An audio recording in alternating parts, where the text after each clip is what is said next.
think, an interesting mix in terms of how this has all worked out. Yes, ma'am. My name's Kyrie. I'm a reporter with Fresh Take Florida. While we have you here, What is that? Fresh Take Florida. Okay. It's a news service based out of the University of Florida. Oh, cool. Okay. Yeah, we publish articles all across the state. Okay. But I wanted to ask you about your plan to employ the Florida National Guard as immigration judges and kind of how that's going. So I think most people know when you're talking about interior enforcement of immigration, and we see it, there's just a lot of bureaucracy that gets attached to that and it's federal when the administration wants to do that. So, and we have a good example, like in Florida, I put boats out to help the Coast Guard when Biden was president because these boats were coming into Florida. And if you stop the boat on the sea, they go right back to Haiti or wherever. There's no process. If they get to shore, then all of a sudden there's this like big process. Biden would send them around to different parts. So there's that process that's involved. And so if you have somebody that's here illegally, even people that have a final order of removal, there's still a process involved. So how do you do that? So we made the suggestion to the president when he came down in the summer. We have judge advocates in our National Guard. They can be trained as immigration judges, and they can help process this along.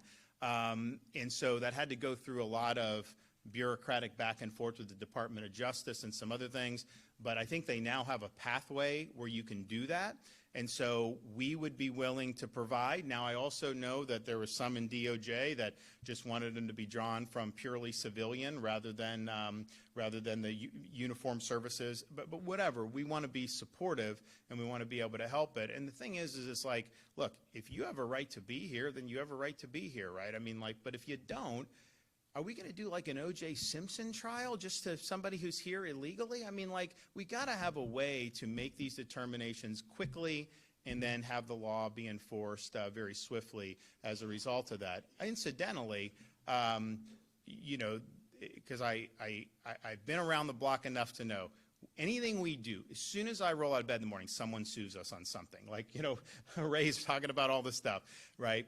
And there's certain courts that if we're in front of, we know we're going to lose no matter what, right? It doesn't matter. But then we know we'll win on appeal most likely because we actually, when we look to do stuff, you know, we're not just flying off the seat of their pants. We actually think through how do you make it stick, and we understand there's a give and take on some of this stuff. And so that typically happens. We could lose in district court, win on appeal. That sometimes at the state level it goes all the way to the Florida Supreme Court. I think our record there is very strong overall. Very strong on the 11th Circuit too. So on the Alligator Alcatraz, they sued, and we had a judge. We knew we were going to lose, and the judge said that the state couldn't do that, even though it's a state airport. You know, the feds aren't involved in running it. They just come take them and then send them back to their home country. That you needed to do an environmental impact statement because, you know, it's basically a federal function. That's not what the law says. So we went to the 11th Circuit. The 11th Circuit not only said no, we're not going to let that district judge's ruling take effect. We're actually going to take the case away from her until we finish this appeal. So that appeal will take longer, but they made the extraordinary step of removing the case from her in the interim because they knew what was going on. It wasn't about what the law was. It was about doing whatever they can to throw sand in the gears. So we won that. Remember, the media was giddy when she issued that ruling. And I said, it's operational. It's going to continue to be operational. And that's exactly what happened. And so we're now doing that. We just had DHS come to Tallahassee on Friday, bringing tens of millions of dollars in reimbursement. I remember I said, our operations to assist the Trump administration are going to be reimbursed by them. They're telling us that. I believe it. And so you're already seeing those reimbursements happening. So sometimes I'll hear, oh, well, you have highway patrol or this. How much money is that costing? Well, the reality is whatever we're doing, we're getting reimbursed for. So that the net cost to the Florida taxpayer won't be anything.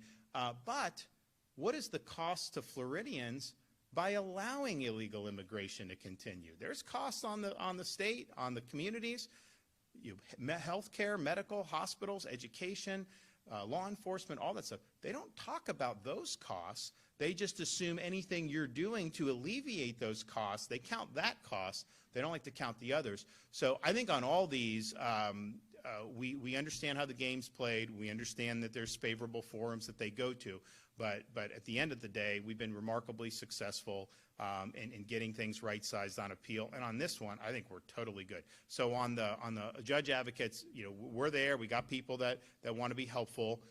It's not just up to us, though. It's really a federal. They train. They do a lot of different things to kind of get people up to speed on that. But what I think a lot of people don't know, immigration, quote, judges they're not Article III judges. They're executive branch employees. So they are employed by, it used to be the Justice Department. I think it probably still is, but when DHS shifted, INS went in there. So maybe it's technically DHS, but it's one of the civilian agencies, and they're lawyers that are trained in immigration law.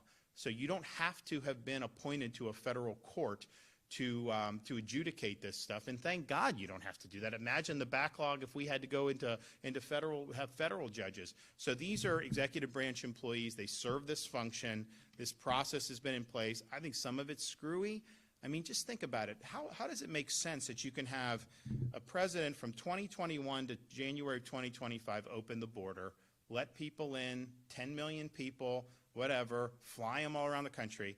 Then you have the next president that said, the American public doesn't like that. I'm going to stop that, and I'm going to fix it. And that president comes in, and to fix it, it's like you got to go through every lawsuit every single day. And so it's a one-way ratchet. They can let in, and then they want to make it so that it's hard to repatriate. And if that happens, then you can have that border be secure, which they've done a good job of doing, but it's just going to continue to be an issue. So I think it's important that the laws are enforced. And I can tell you in Florida, I mean, they'll do these, like Grady Judd, the sheriff in Polk County, great guy. He does these big busts of these child predators. And like a third of them are illegal aliens. It's like, why would we want that to be happening in our communities? And so there's a lot of issues here, but we've been leading on it, and we want to make sure that the state upholds the rule of law and is safe for everybody. Timeline of when these judge advocates would be trained. I understand from kind of like documents it says 6 weeks. Have they already? So yeah, so basically, the initial training was not very quick. Let's just put it that way. And our position was like, listen, we got to get going. So they have streamlined the training. I don't know exactly how long, whether that number's right, but I do know it's weeks and not months. And people are going to have an opportunity to go through the pipeline and get smart on this stuff, and then go from there. Yes, sir.